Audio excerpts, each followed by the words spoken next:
എല്ലാവർക്കും റംദാൻ മുബാറക്. ഇന്ന് ഞാൻ സൽമാനും സുൽത്താനും ഇഷ്ടമുള്ള 2 റെസിപ്പിയാണ് തയ്യാറാക്കാൻ പോകുന്നത്. പിന്നെ നമ്മളുടെ ചാനൽ സബ്സ്ക്രൈബ് ചെയ്യാത്തവരുണ്ടെങ്കിൽ സബ്സ്ക്രൈബ് ചെയ്യാൻ മറന്നു വരുതേ. അപ്പം നമുക്കിത് എങ്ങനെയാണ് തയ്യാറാക്കുന്നതെന്ന് നോക്കാം. സൽമാൻ ഇഷ്ടമുള്ള റെസിപ്പിയാണ് ആദ്യം ഞാൻ തയ്യാറാക്കുന്നത്. അതിനുവേണ്ടി 2 കപ്പ് കടലമാവ് ഒരു ബൗളിലേക്ക് ഇട്ട് കൊടുക്കും.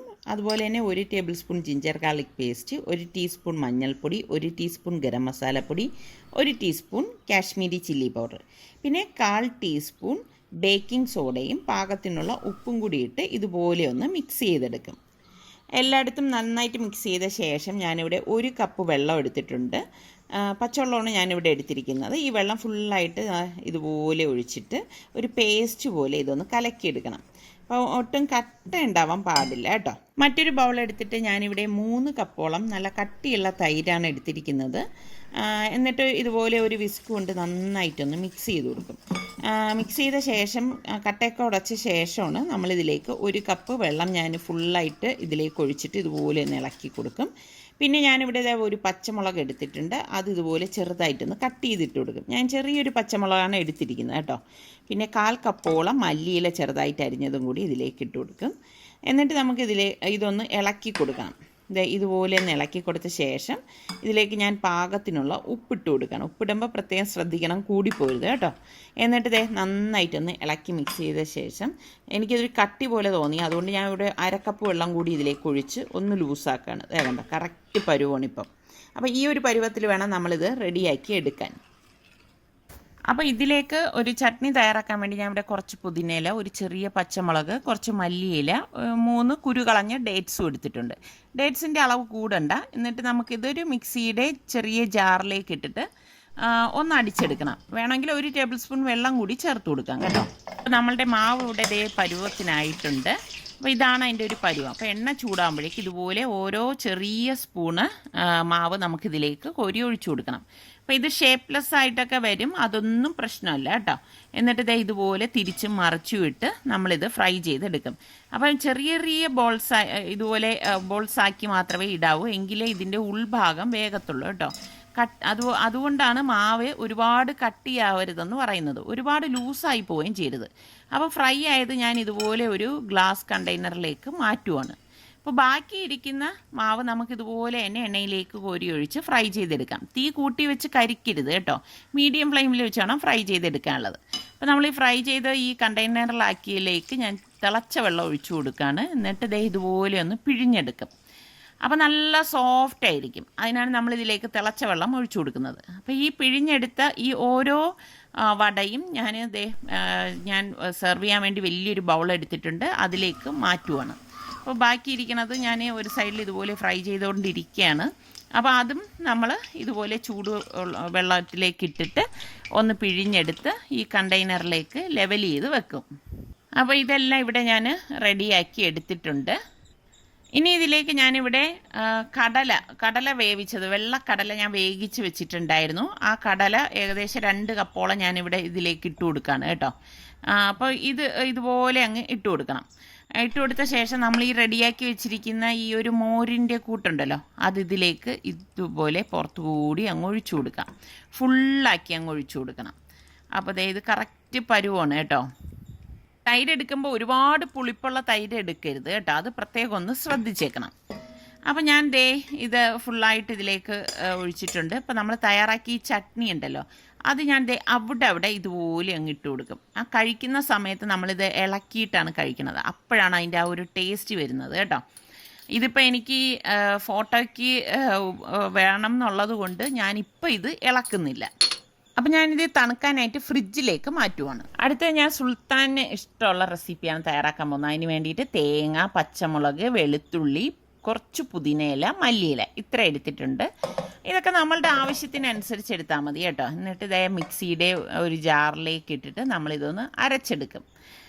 ഇത് ഒരുപാട് വെള്ളം ഒഴിക്കരുത്, കുറച്ച് വെള്ളം ഒഴിച്ചിട്ടാണ് നമ്മളിത് അരച്ചെടുക്കുന്നത് കേട്ടോ.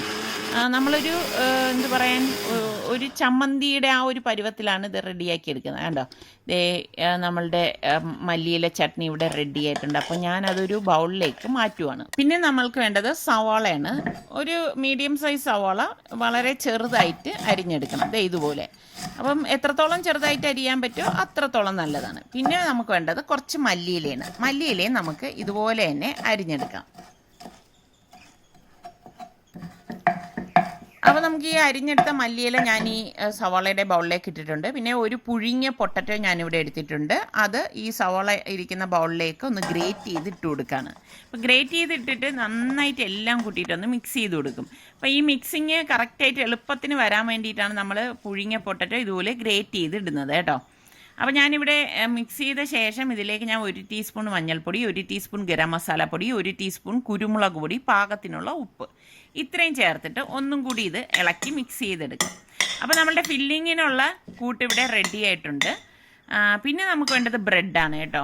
അപ്പോൾ ഈ ഞാനിവിടെ ഇതുപോലെ ഉള്ള ബ്രെഡാണ് എടുത്തിരിക്കുന്നത്.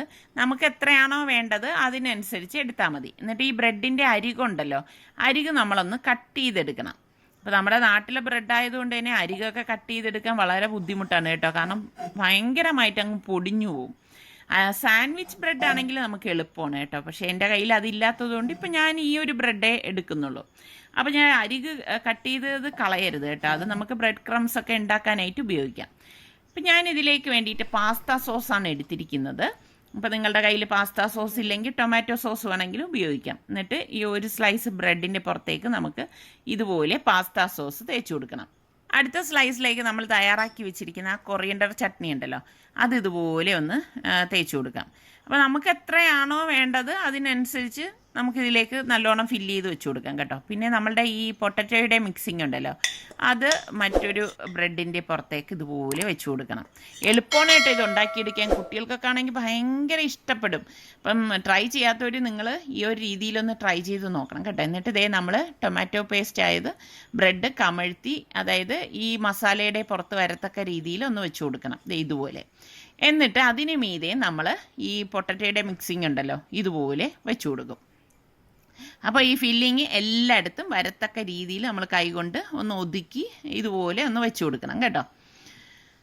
ഇതുപോലെ വെച്ച് കൊടുത്ത ശേഷം നമ്മൾ ഈ തയ്യാറാക്കി വെച്ചിരിക്കുന്ന ഈ മല്ലിയില ചട്നി ഉണ്ടല്ലോ, അതിൻ്റെ ആ ഒരു സ്ലൈസ് എടുത്ത് ഇതുപോലെ വെച്ച് കൊടുത്തിട്ട് ഒരു ബ്രെഡിൻ്റെ പുറത്തേക്ക് വീണ്ടും നമ്മൾ ഈ പാസ്ത സോസ് ഇതുപോലെ തേച്ചിട്ട് അതെടുത്ത് ഇതുപോലെ കമഴ്ത്തി ഇതിലേക്ക് വെച്ച് കൊടുക്കും.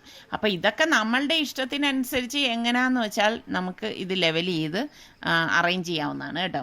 അപ്പോൾ ദേ ഈ ഒരു പരുവത്തിലാണ് നമ്മളിത് റെഡിയാക്കി എടുക്കുന്നത്. ശരിക്കും പറഞ്ഞാൽ ഇങ്ങനെ തന്നെ വേണമെങ്കിൽ നമുക്ക് കഴിക്കാം കേട്ടോ. ഇതിപ്പോൾ വേറൊന്നും ചെയ്യണമെന്നില്ല. ഈ ഒരു രീതിയിൽ വേണമെങ്കിൽ നമുക്ക് ഇഷ്ടമുള്ള ഷേപ്പിൽ കട്ട് ചെയ്ത് കുട്ടികൾക്ക് കൊടുക്കാവുന്നതാണ്. അപ്പോൾ ഈ ഇരിക്കുന്ന ബ്രെഡെല്ലാം ഞാൻ ഇതുപോലെ അരികെല്ലാം കട്ട് ചെയ്ത ശേഷം ഇപ്പോൾ ഇതുപോലെ ചെയ്തതുപോലെ ഓരോന്നും ലെയർ ചെയ്ത് എടുക്കുകയാണ്. നമ്മൾ നോമ്പ് തുറക്കുന്ന സമയത്ത് ഇതുപോലെയുള്ള ഈ ഒരു രീതിയിൽ വേണമെങ്കിൽ നമുക്ക് കുട്ടികൾക്കൊക്കെ ഉണ്ടാക്കി കൊടുത്തു കഴിഞ്ഞാൽ അവർക്ക് നല്ല ഇഷ്ടമാവും കേട്ടോ. ശരിക്കും വയറ് നിറയുകയും ചെയ്യും. ഇപ്പോൾ വൈറ്റ് ബ്രെഡിന് പകരം നിങ്ങൾക്ക് വീറ്റ് ബ്രെഡ് വേണമെങ്കിലും എടുക്കാം. ഞാനിപ്പോൾ ഇതിനെ രണ്ടായിട്ടൊന്ന് കട്ട് ചെയ്തെടുക്കുകയാണ്. അപ്പോൾ ദേ ഇതുപോലെ വേണം നമ്മളിത് കട്ട് ചെയ്തെടുക്കാനായിട്ട്. കണ്ടോ, കാണാൻ നല്ല ഭംഗിയുണ്ട് അല്ലേ? അപ്പോൾ ഇതെല്ലാം ഞാൻ ഇതുപോലെ കട്ട് ചെയ്ത് ഇവിടെ എടുത്തിട്ടുണ്ട്.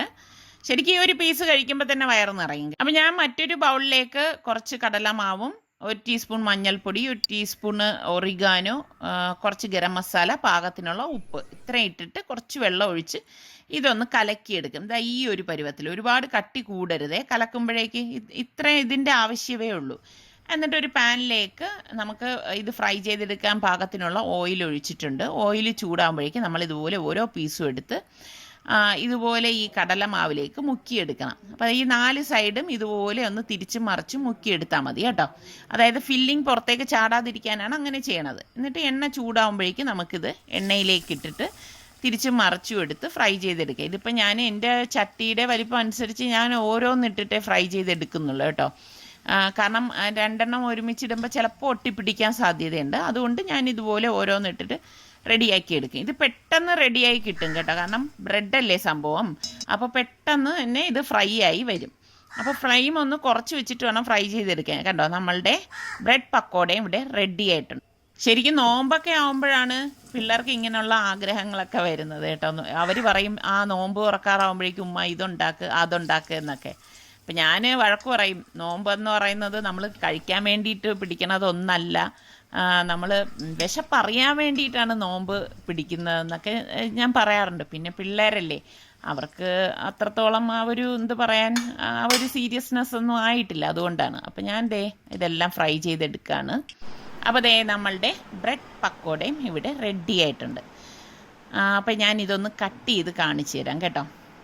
ശരിക്കും പറഞ്ഞാൽ നമുക്ക് ഞാൻ പറഞ്ഞില്ലേ, ഈ ഒരു പീസ് കഴിക്കുമ്പോൾ തന്നെ വയറ് നിറയും. കാരണം ഇത് ലെയർ ചെയ്താണ് എടുത്തിരിക്കുന്നത്. ഇതിൽ നമുക്ക് ഇനിയിപ്പോൾ ടൊമാറ്റോ കെച്ചപ്പ് വേണമെങ്കിൽ അത് കൂട്ടി കഴിക്കാം, അതിൻ്റെ ഒന്നും ആവശ്യമില്ല. അപ്പോൾ ഞാൻ താളിക്കാൻ വേണ്ടിയിട്ട് ഒരു പാനിലേക്ക് കുറച്ച് എണ്ണ ഒഴിച്ച് കടുക്, ചെറിയ ജീരകം, പിന്നെ വറ്റൽ മുളക് ഇത് ഇത്ര ഇട്ടിട്ട് ഒന്ന് പൊട്ടിച്ചെടുക്കുകയാണ്. അതിനുശേഷം ഞാനിവിടെ കുറച്ച് കറിവേപ്പില കൂടി ഇതുപോലെ ഇട്ട് കൊടുക്കും കേട്ടോ. അപ്പോൾ ഇതാ ഞാൻ ഫ്രിഡ്ജിൽ വെച്ച് നന്നായിട്ട് തണുപ്പിച്ചെടുത്ത ആ ഒരു വടയുടെ കൂട്ടുണ്ടല്ലോ, അത് ഞാനിതേ പുറത്തേക്ക് എടുത്തു. എന്നിട്ട് നമ്മൾ താളിച്ചത് ഇതിന് മീതെ ഇതുപോലെ ഇട്ട് കൊടുക്കും. അപ്പോൾ ഒരു പ്രത്യേക മണമാണ് കേട്ടോ ഈ സംഭവം. കഴിക്കാനാണെങ്കിൽ അടിപൊളി ടേസ്റ്റുമാണ്. ഇനി ഇതിന് മീതെ ഞാൻ കുറച്ച് കാശ്മീരി ചില്ലി പൗഡർ ഇതുപോലെ ഒന്ന് വിതറി കൊടുക്കും. പിന്നെ നിങ്ങൾക്ക് ചാറ്റ് മസാല ഇഷ്ടമാണെങ്കിൽ അതും കൂടി ഇതുപോലെ ഇട്ട് കൊടുക്കാം കേട്ടോ. അപ്പം നമ്മളുടെ ദഹി വട ഇവിടെ റെഡി ആയിട്ടുണ്ട്. അപ്പോൾ ഇന്നത്തെ നമ്മളുടെ റെസിപ്പി നിങ്ങൾക്ക് എല്ലാവർക്കും ഇഷ്ടമായെന്ന് വിശ്വസിക്കുന്നു. അടുത്തിനി നല്ല റെസിപ്പിയുമായി വരുന്നത് വരെ എല്ലാവർക്കും ഒരിക്കൽ കൂടി റമദാൻ മുബാറക്.